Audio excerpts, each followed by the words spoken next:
আমাদের এই রথ আজকে এখানে প্রত্যেকটা পার্শ্ববর্তী কয়েকটা প্রতিবেশী আমাদের ক্লাবগুলো প্রাঙ্গণ প্রদক্ষিণ করে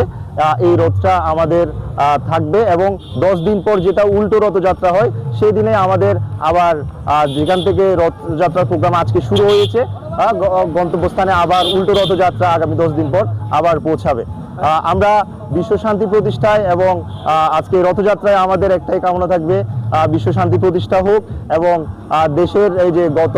যারা বন্যা দুর্গত যারা আমাদের বিভিন্ন চট্টগ্রাম বিভাগের বিভিন্ন অঞ্চলে যেভাবে বন্যা দুর্গত মানুষরা যে একটা কঠিন পরিস্থিতির সম্মুখীন হয়েছে আমরা তাদের উদ্দেশ্যে আমরা প্রার্থনা করব যেন তাদের মধ্যে একটা শান্তি শৃঙ্খলা ফিরে আসে।